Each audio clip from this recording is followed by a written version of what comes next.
Hi, everyone. Welcome to the Noetic podcast. I'm your host, Jordan Klein, and I'm joined by CJ.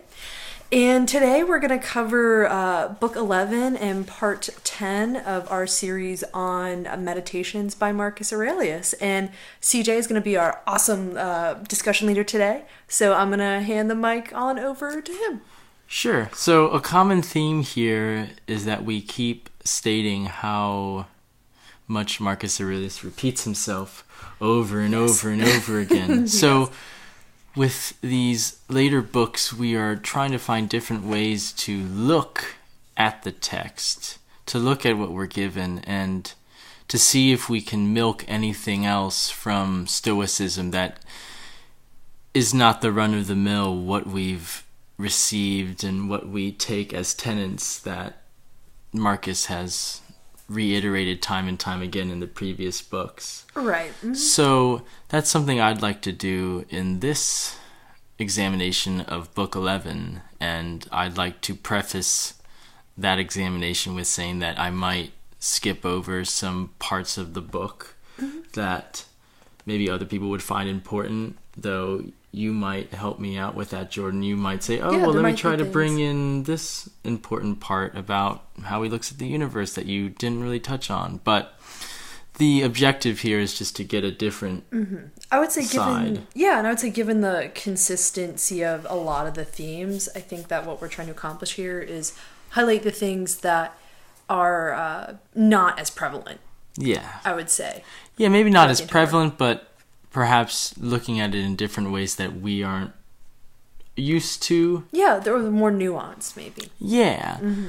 And usually these different ways to frame it are based on the text. So to give a little introduction, I'm going to take inspiration from chapter 2 of Book 11, and I'm going to read it out loud, and then I'll give some opening remarks, and we'll get right into it. So here's chapter 2 of my translation of Book 11. You will think little of the entertainment of song or dance or all-in wrestling if you deconstruct the melodic line of a song into its individual notes and ask yourself of each of them, is this something that overpowers me? You will recoil from that admission. So, too, with the comparable analysis of dance, by each movement and each pose, and the same again with wrestling. Generally, then, with the exception of virtue and its workings, remember to go straight to the component parts of anything, and through that analysis come to despise the thing itself. And the same method should be applied to the whole of life. I will read that last part one more time. Remember to go straight to the component parts of anything, and through that analysis come to despise the thing itself. And the same method should be applied to the whole of life. Now, in our discussions, we've talked about how Marcus Aurelius deals with outside forces.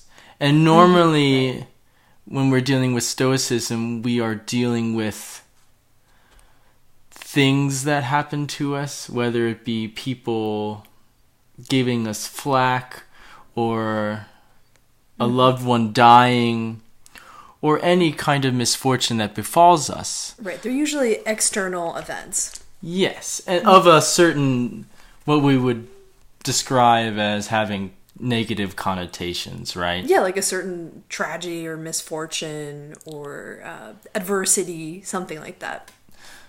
But we haven't talked about general, normal, everyday things such as art, such as, for Marcus Aurelius, entertainment. Mm-hmm. He mentions wrestling, dancing, music, theater. Right. Mm-hmm. And these are things that we encounter every day with our mobile devices, when we're on the computer, when we're looking at our phones. We deal with art and entertainment and news and videos, everything else. We deal with those every day. And sometimes we wonder how to filter these things. How do we deal with the things that we take in? Not so much as in, oh, my dog died, but how do we take in this video of the political debates going on today? How do we deal with a certain kind of music? How do we look at art?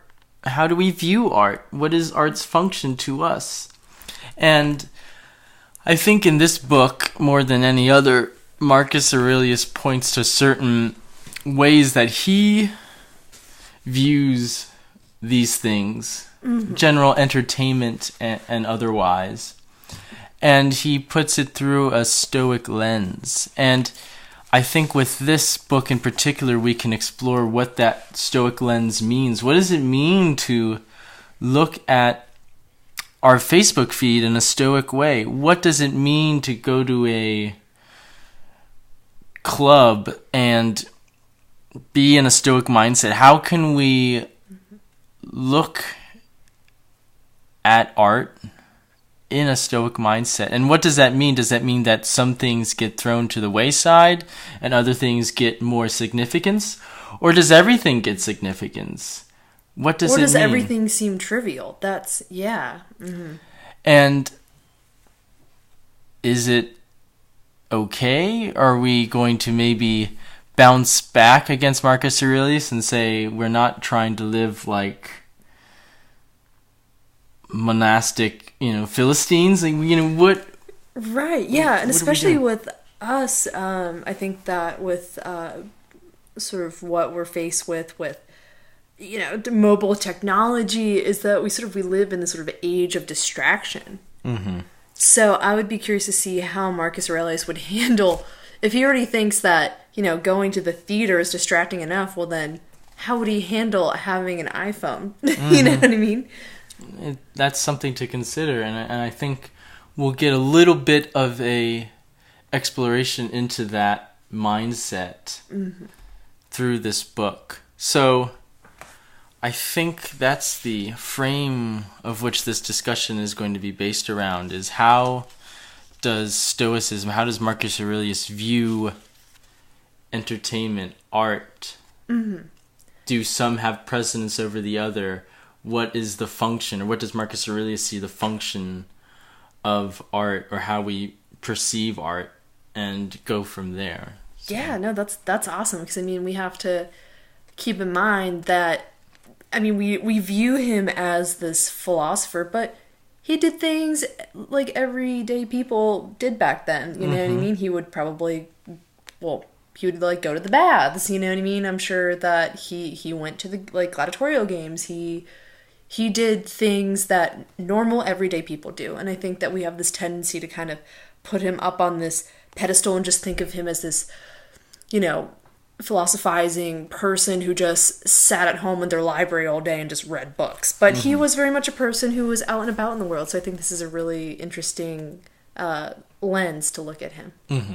Yeah, those are very good points. Do you see philosophy sometimes being as something that is perhaps not dealing with how we view the culture around us, that maybe it tries to go for higher things, because that's all we talk about with Marcus Aurelius, so that's a big part, talking about this greater whole and all of that, and sometimes it avoids just the everyday hustle and bustle. But maybe that's what makes Stoicism so fascinating, is that we keep saying time and time again that it's this practical philosophy, right? Mm-hmm. Yeah. That it's not always dealing with the clouds, it's also dealing with the grit of everyday life. Yeah, and I think that it's kind of a pushback, I guess, against, I forgot, I think it was maybe a letter or a joke about, I think a cynic maybe philosopher or something like that, and he got made fun of because he was so distracted with just his own thoughts and philosophy that he just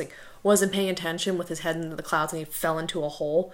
So I think that there's that tendency of philosophy that makes you think, oh well, people are just disconnected from the reality in the world sure around or them. We think of Archimedes, who Yeah. on his last event of his life, he was doing a mathematical equation in the sand, and there was some pillaging or some battle going on, and a soldier just comes up to him while he's in this haze and just stabs him and runs off. But but what's so fascinating about this too is that these daces aren't really foreign to us because we're on our phones or doing this and that, and sometimes we're in this state where we're half awake, half asleep in this concentrated dream state that might be similar to that of Archimedes or of this certain absolutely. cynic. So, I mean, how many times have you've seen or have experienced walking into things because you're checking your email or scrolling through some sort of feed while you're walking somewhere and you practically like bump into another person or an object? That's I'm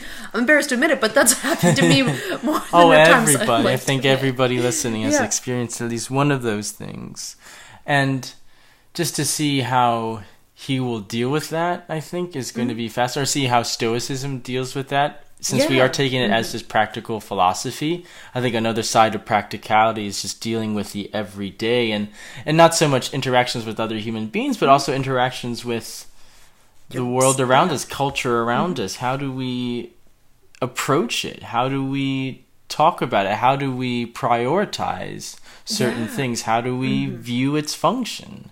Right, and I think too what I enjoy from Stoicism is that it's a very actionable philosophy. So maybe we could, as we're sort of going through this, we can kind of explore what are some actionable insights that we can apply in our sort of everyday lives. Yeah. So let's start with one of the main things that I noticed, at least in chapter 6, or right in the beginning, he talks about theater, right? Yeah. And he talks about this evolution of theater as he sees it. And what its function is or what he gets from it. And there's a lot of nice little nuggets of information and of insight that maybe we can use, like you said, in our practical everyday life. So he starts with talking about the first tragedies. And do you remember anything that maybe he says about the first tragedies? Oh, I mean, I thought what was interesting is that he said with the tragedies that they essentially sort of present us with the facts of life. Mm-hmm. That certain things like death, war, etc. are inevitable. Mm-hmm. And that sort of, we're kind of like all ears of corn that we're going to be plucked, you know what I mean, from life when we're pretty much ripe for the picking, so to speak. So does he, I'm trying to think because I don't know if he views it as a good thing or a bad thing, but he just says it just reminds you of that the world is built on contingency in some respect. Mm-hmm. And maybe that's something we can take into our everyday. I mean, we see it all the time, whether it be in the news or even our Facebook feeds.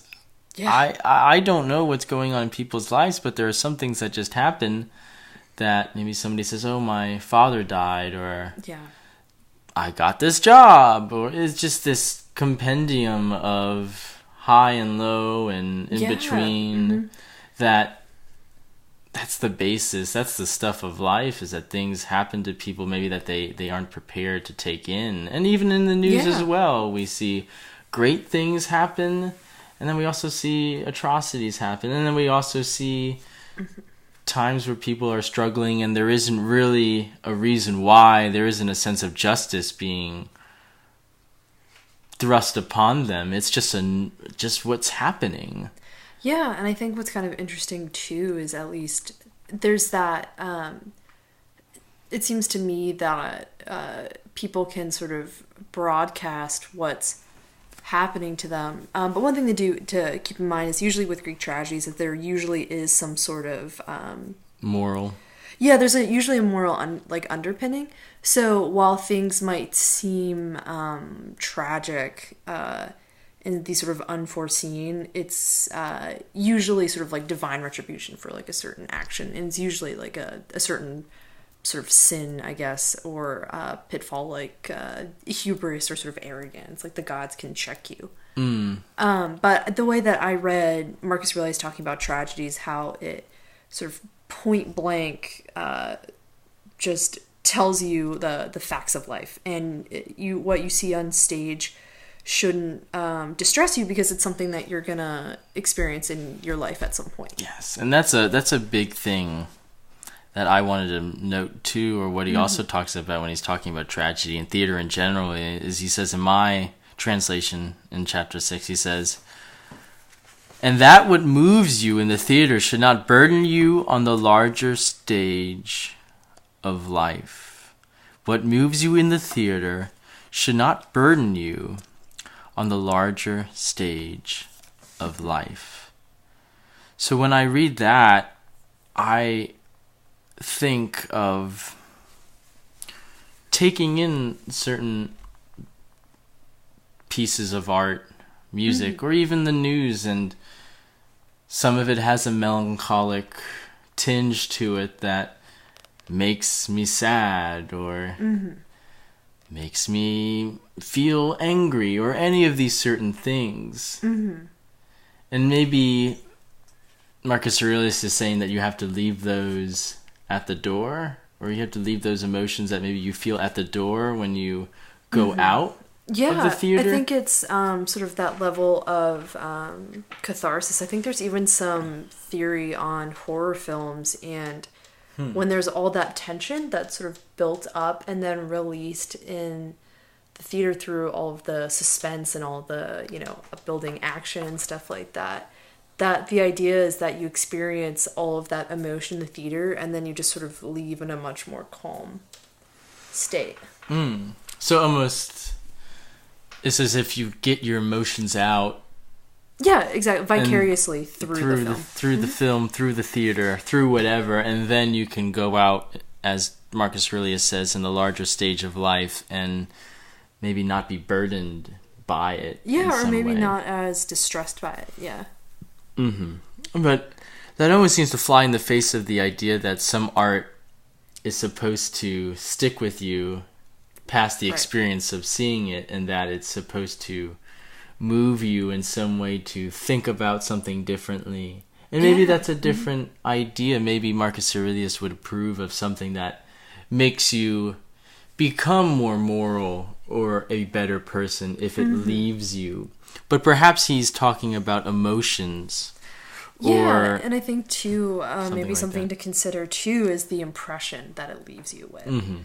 Or maybe the impression that a certain art form may leave on you. If that makes any sense. No, and I think he talks about the idea that after tragedy, old comedy is introduced. And he mentions that, I'll quote him, "There was educational value in its unbridled frankness, and this plain speaking was of itself a useful warning against pomposity." So there's something about old comedy that he sees as giving us a, like you said, a check. I mean, you were talking about how the gods put a check on hubris or anything like that. That maybe this comedy, for him, gives him a check on trying to be greater or than thou, or better than thou. Yeah, and I would say a brief note on the nature of old comedy, because old comedy was Greek writers like Aristophanes comes to mind. That was the first writer. And the nature of old comedy was intensely political. So a lot of times these plays would be very tethered to the historical context. So whomever was, the archon of the city at the time would be written into the play and they would be raked over the coals. So I think that for Marcus Aurelius, that would have a civic nature to it. And then as theater changed along with the nature of the Greek state, then once these sort of more Hellenistic kingships kind of came into power, the more absolute powers came into play in the Greek state, then you see a shift away from the critique of politicians within the state to more, familial roles and stock characters and stuff like that. So that, I guess, kind of like a subversive element or something that we would see on, I don't know, The Daily Show or... So you're saying satire or anything like that? Yeah, like that sort of political satire, for the most part, just kind of like diminished significantly with middle and new comedy. So that's an interesting point to make, because he'll even go later, I think in chapter 23, and mention how Socrates used to call, at least in my translation, the popular beliefs boogies, things to frighten children with. This idea that sometimes these bigger authorities are almost there to keep us in check in a negative sense, to put us down, to maybe take a greater sense of unity that Marcus Aurelius talks about time and time again, and maybe makes us into selfish, I don't know, money-grubbing people. Yeah, something of that nature. So then maybe for him, art is a way to check these boogies, or however it's spelt, or I almost think like boogeyman. That's boogies, to put a check to these boogies and make us see the bigger picture. And maybe that's one criteria for Marcus Aurelius, is that if it in some way takes a stab at the boogies or points to something higher than, and by higher, what do you think that would constitute as for Marcus Aurelius? I don't know. I would say, I think that since he is he's so centered on, I guess, like what's useful, I would guess anything that would have some sort of level of utility to him. So I think for him, that's why he struggles in chapter 6 to find really any sort of merit with the middle and the new comedy, because he critiques it and says, in my translation, that it gradually declines into an ingenious imitative art. So, and then he even asks towards the end of this chapter, in my translation, he says, what poetry and drama of this kind was it really aiming to achieve? So he doesn't even, so I think for him, the, I guess, elevation of an artwork in his mind is really the moralistic function.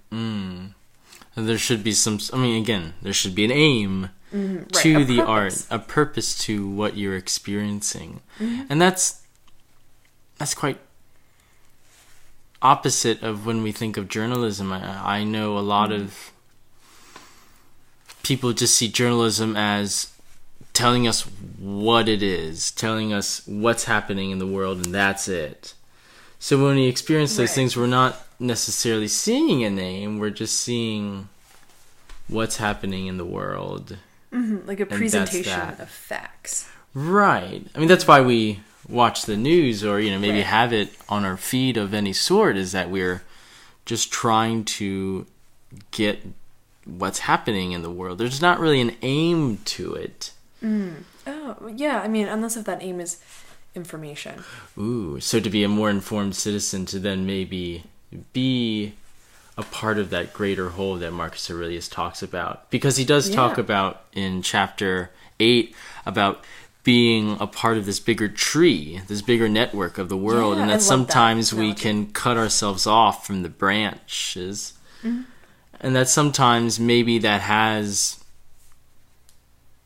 a merit, or a maybe you're doing it out of some sort of duty, or duty to a higher cause. Maybe you say, well, I don't want to be connected to all that negativity on Facebook, so I'm going to cut myself off, or maybe I'm going to isolate myself because the world is just turning to a miserable place. Or, I mean, if you think about it, on like the internet, if you went on, goodness, like Google, Snapchat, anywhere, the last few days, that there's been all of these incentives to get people to like registration websites to vote.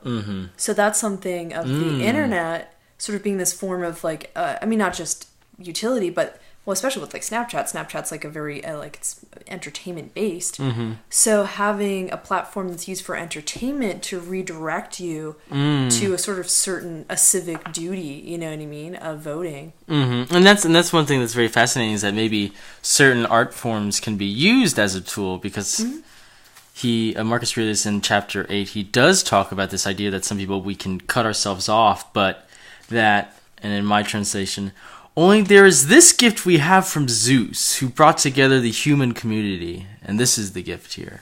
We can grow back again to our neighbor and resume our place in the completement of the whole. So that we can grow ourselves back and become a part of this whole again. Yeah, like we might be able to kind of like drop off the tree of community, but then it's kind of really awesome that we can kind of like almost like graft ourselves back onto it. Sure, and that entertainment, quote unquote entertainment or art or culture, might have a purpose to bring us back together. Like you said, you mentioned Snapchat or Google or any of these websites or apps on devices that make it an incentive, maybe not an incentive, but they might entice you to do it. Entice you to vote or to fulfill the civic duty that every human being has. And for an entertainment form or a form of culture to do that, I think in Marcus Aurelius' terms is virtuous and should be looked upon as a positive. Yeah. And that maybe is one merit of art, or maybe another thing that he looks towards when he's thinking about art, is that does it bring people back if they are disconnected? Does it put them back? Does it strengthen your ties with this bigger tree of things? Because we keep talking again and again and again about how connecting to the quote unquote whole is this great duty, and that doing good has its own reward, and that reward is to be a part of the greater scheme of things, or to be in sync with and it's like not even world. And it's interesting because it's one of those things that it doesn't just benefit the community, it benefits you as well. Yes, it's this reciprocal. Yeah, it's a feedback loop. It's a feedback loop. And I mean, goodness, in the world we live in, it is a feedback loop in some respect. I mean, negative and positive, but if we're maybe just focusing on the positives here, then we can think of using social media or any of the tools that we have at our disposal as connection machines, as ways to put the branches back together. So I think that's a wonderful little tidbit from Marcus that maybe we can use today, or maybe we can and do use today. So that's a really important part of it, and that was a nice little bit that we discovered there. So we talked about how he views new comedy, and that he doesn't really see a use for it, or he talks about this idea of mere artistry, at least in my translation, mere artistry of imitation. And in yours, what did he say? Let's see. So he said, for mine, he said that after this, one should consider what middle comedy was like, and then why new comedy was introduced, and how it gradually declined into an ingenious genuous imitative art. So we both like entertainment for entertainment's sake, I think. Yeah. So I'm trying to wonder if perhaps in Marcus's view, I shouldn't be watching as many cat videos as I do, or many funny videos as I should. Right. Or if we can try to tie that into being a part of the greater community, and saying that when we do share these things, or when we go together and look at a funny video, that perhaps maybe one of the ulterior motives of that is that we can bring people together and share in a sort of revelry that perhaps they did in the olden days with these comedies. Yeah, exactly. I mean, I think that how we quote, like, funny lines from movies, like Anchorman or something like that, that builds a rapport with people that, people would quote lines of Plautus in the same way. Mm-hmm. And that it brings people together in that way. So maybe there is a certain merit to that. But again, I don't know if that is the function of the entertainment or the art in of itself, but it is something that... A byproduct? A byproduct, yeah, it's a byproduct of it. And that seems to be a lot of what Marcus Aurelius speaks on, is that anything we take in, it's all about how we perceive it, right? Yeah. And how we manipulate it. Yeah, and a lot of it has to do with perception. So I think what's interesting with Marcus Aurelius is that he can't really perceive any good coming from the middle or the new comedy. Mm-hmm. Yeah, and that he can't take anything out of it at all. Which makes me also makes me wonder if he's kind of like a wet blanket, but he's also the emperor of an empire, so maybe he just like doesn't have time for that. That nonsense. No, or it sounds like he definitely does, or that he would, but maybe he's, like you said, not concerned with it, or he thinks that is not what's important in life. And this is the sort of pushback, or maybe the feedback we're getting in a negative connotation with this text, if we're trying to justify what we're doing in our day-to-day life, is that maybe Stoicism has no justification for just looking at videos of silly things, that they should be saying, well, why don't you try to do something good for your fellow neighbor? And maybe that might mean doing something like that on the internet, or something of that nature, or of going to a piece of drama with your friends, or finding some sort of music that maybe brings you in touch with a greater whole, or something like that. Yeah, it's interesting because I think that there are a lot of aspects of Stoicism that as modern people we can identify with. But then I think that there are some times where you have moments like this when you read that sort of a passage and, Marcus really seems kind of like curmudgeon-y of like, oh, well, if it's not useful, then, it doesn't really matter. Yeah. And it's not that important. But for me, I shamelessly follow many animals and dogs on Instagram, and I love all of their posts. You know what I mean? So I feel like Marcus Aurelius would probably chastise me and be like, oh, Jordan, you spend a lot of time out of your day looking at cute fuzzy things on the internet. Though they are a part of nature, and that is one thing that he talks about in chapter 10, where he says, no nature... Good segue. No nature, again I'll quote, no nature is inferior to art. No nature is inferior to art, he says. And then he goes on further to say, now all arts create the lower in the interests of the higher.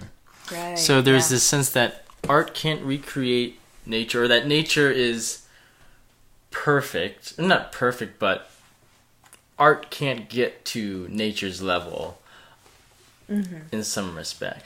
Right, yeah. But maybe because it's a disconnect of something that we fashion versus what providence or universal nature creates. But then when you say, though, that providence fashions us to create something... Yeah, but then I guess in that aspect, though, there's sort of degrees of removal. You know what I mean? Okay. So we might even just fashion things in sort of nature's likeness. Or nature's image, maybe. Well, I think this is where Marcus puts an asterisk, and he says, now all arts create the lower in the interests of the higher. In that respect that, okay, maybe art can't get to nature, but again, this is another little way of, maybe another rule that he has in saying what is worthy of his attention or not, is he says that if art can create something that is an interest to the whole or the greater picture, then that is worthy of my time and it is worthy of my investment, because it will make me contemplate the higher, or it will make me think about the higher things and the good things of life, and it will make me want to become a better person. Yeah. Now, this is something that we touched on in another discussion, another podcast series with Friedrich Schiller's On the Aesthetic Education of Man, that art in some way can make you become a better person and make you want to change yourself if it can bring you to a higher state or a higher purpose, a higher calling. So like sort of like a higher plane. Yeah, and I think... Other than just saying, oh wow, what a beautiful painting.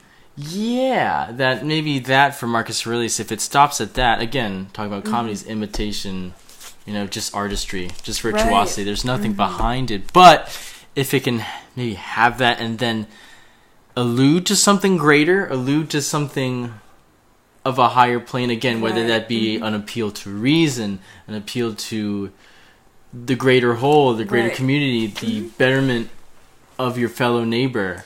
Yeah, and that kind of reminds me a little bit of sort of, medieval art and Byzantine art with the iconography of the idea that you're supposed to sort of have a contemplative, if not sort of almost like a mystical experience. And sort of the idea is that the sort of the imagery is supposed to sort of take you to sort of like almost like a transcendental sort of place. Like you're supposed to have sort of a transcendence with this sort of art.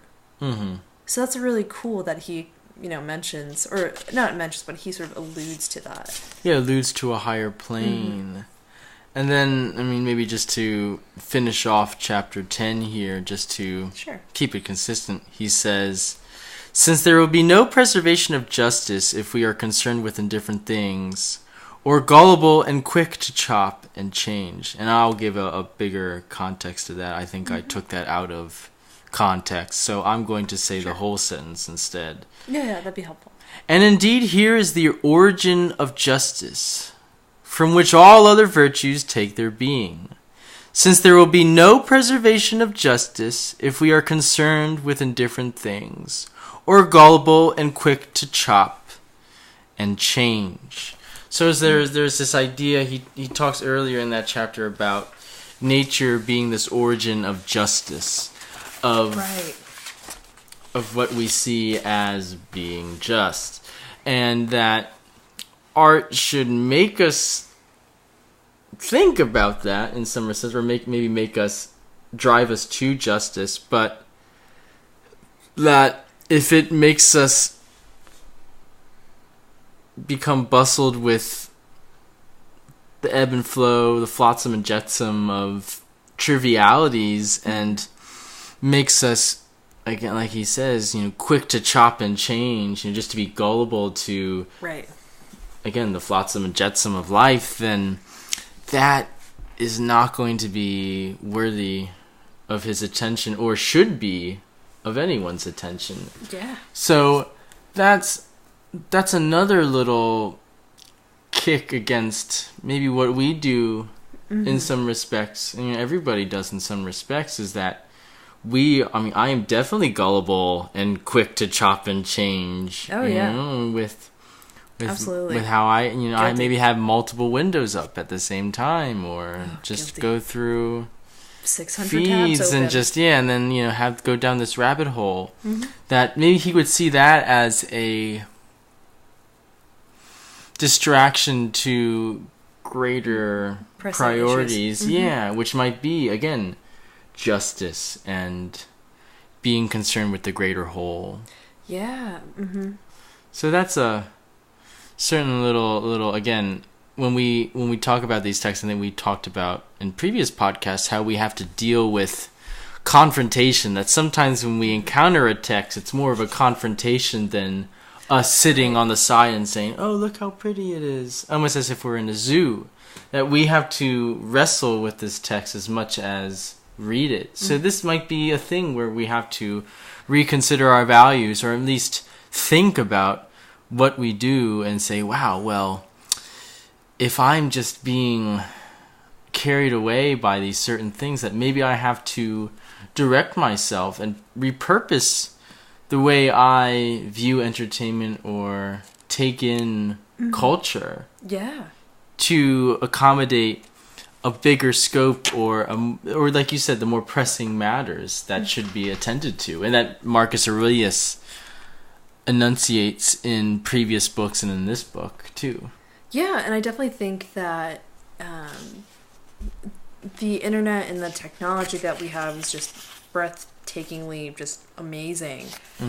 But I do think that there is something to be said of the case that he makes here of the sort of trivialities and, like, what's that, what are, what are you trying to avoid, with those distractions? I mean, people I'm sure would have distractions, not to the same degree, but, maybe you'd, like, on the way to the forum, you'd play a game of dice, you know what I mean, before you'd, go to the market, that sort of stuff.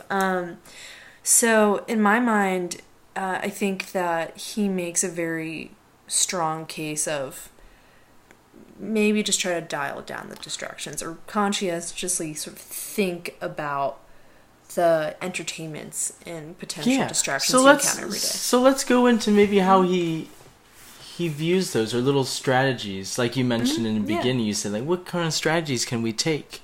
And in chapter 19, he talks about how to deal with, as in my translation, he says, particular corruptions of the directing mind for which you must keep constant watch.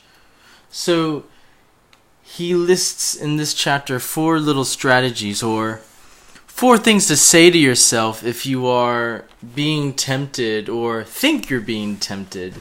Right. To gauge whether this is something that is taking you away from, like you said, these pressing matters, or maybe is severing you from the branches of the whole. Yeah.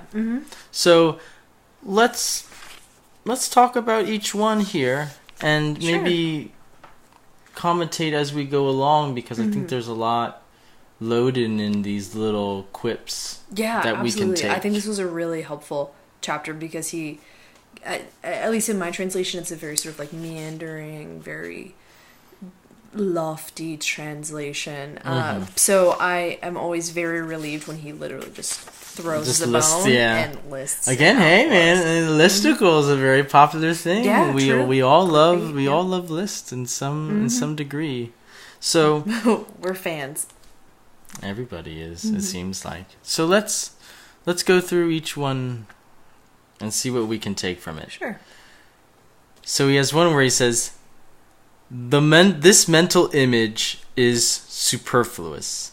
Yeah. So I think that alludes back to what he was saying, is that even to comedy, right? Where he says, this is just there for the sake of gilding the lily further. This isn't necessarily beneficial to me or makes me, again, think of the higher.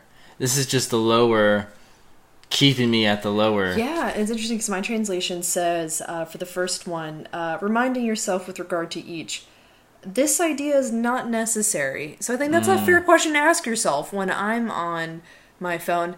Am I doing what I'm doing right now? Is that necessary? You know what I mean? Is that app that I opened, is that actually serving some sort of a purpose? And maybe to play devil's advocate, sometimes things that we view as necessary or things that we will actually use are not within the scope of that present moment. That maybe we read something or we view something and we don't see the use of it, that we take that first point and say, no, but I'm going to read it anyway, or I'm going to listen to it anyway, or I'm going to watch it anyway.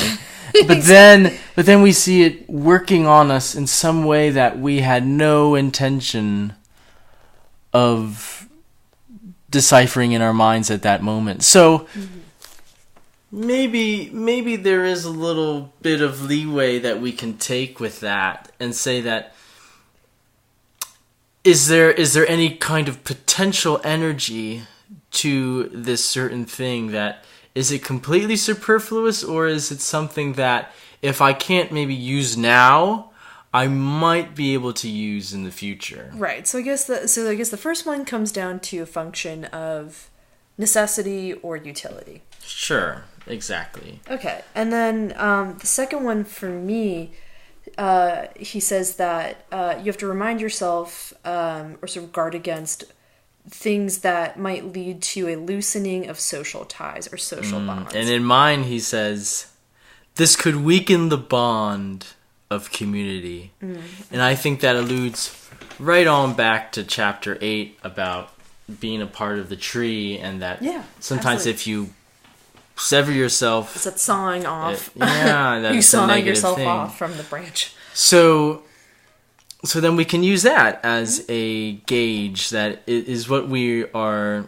being a part of, a community building event or community building piece of art, a community building piece of literature, music, whatever. Or is it in some way disconnecting ourselves from a greater whole? Yeah, we're cutting ourselves off. And we do live in a very partisan world, and we all are divided in certain things. Yeah. And in some ways, especially now. Yeah. And in some ways that's positive, or at least we have miniature communities out of bigger scopes. Yeah. But in some ways it can serve as a vacuum that perhaps sucks away any kind of greater purpose, or it constricts that greater sense of community. So maybe that's what Marcus Aurelius is telling us, is that we have to be wary of, even if things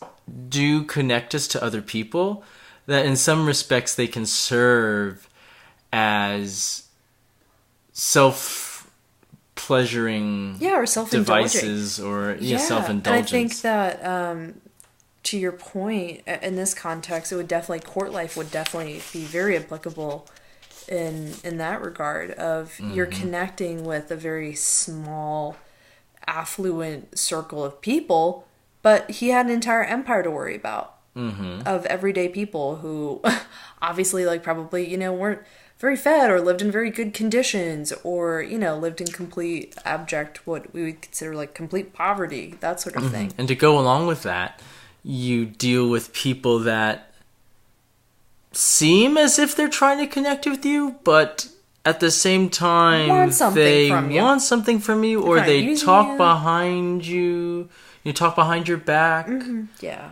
But like you said, are only there to use you as utility. As we said in previous podcasts, that there is some kind of, I don't know, again, it's, how to win friends and influence people, ... to be rich and famous, or to gain affluence in some regard. Yeah, right. And he mentions that actually in a small little passage, chapter 14 in this book, where in my translation he says, and he's just talking about perhaps these people that are of this nature. I love this passage. But he says, they despise each other, but still, and this is a word I had to look up, toady to each other.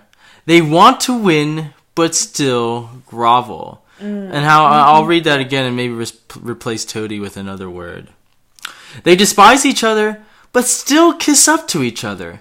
They want to win, but still grovel. Yeah, my translation, I love my translation, because it says, they despise one another, yet they fawn on one another. They want to climb over one another, yet they grovel to each other. And I love that. It is, it's fantastic. Of the tension of, I think just sort of the I don't know, I don't want to say the fakeness, you know what I mean, of people.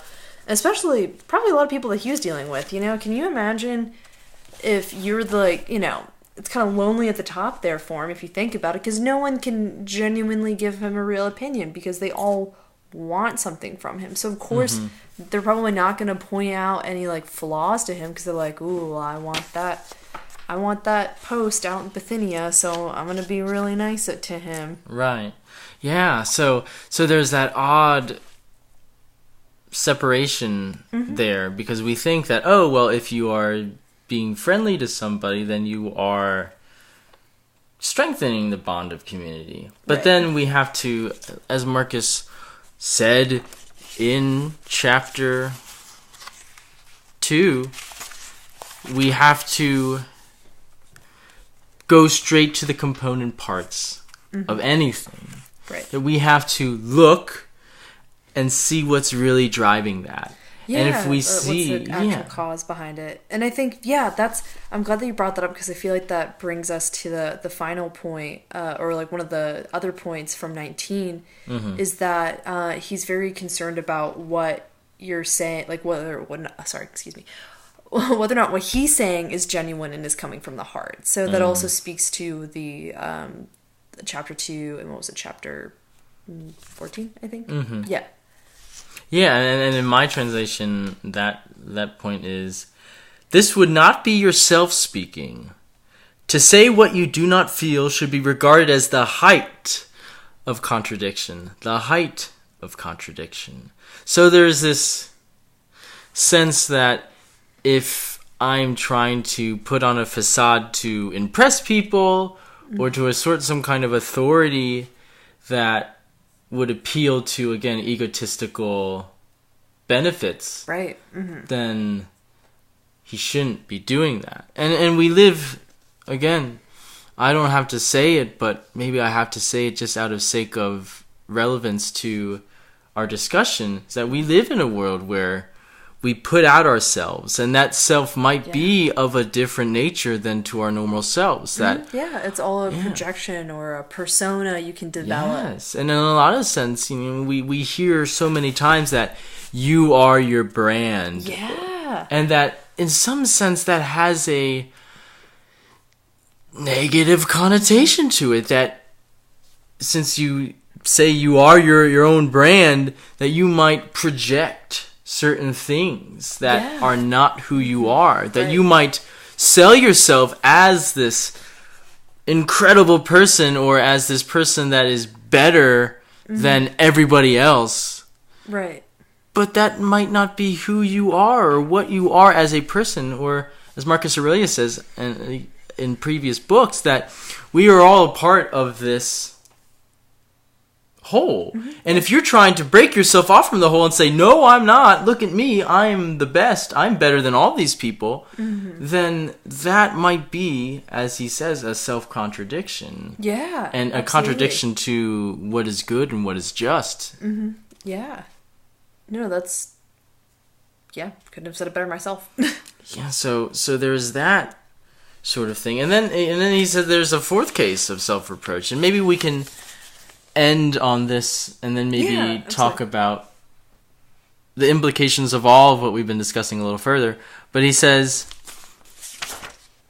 in my translation, and the fourth case for self-reproach is that in which the more divine part of you loses the contest and bows to the lower, mortal part, the body and its gross pleasures. So this sense that the high, rational, community-driven part of yourself loses the battle and succumbs to the part that's perhaps trying to take advantage of people for self-gain, that just wants to have sex, all of these carnal pleasures, or maybe just wants to have a laugh, or to quote-unquote wind down, and yeah, I mean, it could even be like something kind of like, even like bullying, you know what I mean? Like getting a rise, or trying to like prove that, or feel like that you're better than someone in some sort of like, I don't know, like primal or sort of like animalistic way of like an assertion of force. Yeah, I mean, there's so many things, so many terrible things you can do with the internet. Or anything in general, whether it be art, we've been using the internet as this lens, but I think Marcus Aurelius is also applicable to what we do, like we said, culture, and how we encounter culture day to day. Right. Whether, what entertainments we encounter day to day or on the weekends or anything like that. That can have an effect on us or make us consider different options in that way. So I think that's how I want to end this discussion. Is there anything that you want to elaborate on or close off on? Yeah, I guess there's like one thing, which is a little bit of a, I guess you could say sort of like a sidetrack from what Sure, or maybe we've been it discussing, won't. or maybe not. I think that one thing that I found particularly interesting is in chapter 18, and it was the perception of manliness and anger. Mm-hmm. And he's talking about the sort of futility of anger, and he says, "And when you do become angry, be ready to apply this thought, that to fly into a passion is not a sign of manliness, but rather to be kind and gentle. For insofar as these qualities are more human, they are also more manly. And it is the man who possesses such virtues who has strength, nerve, and fortitude, and not one who is ill-humored and discontented."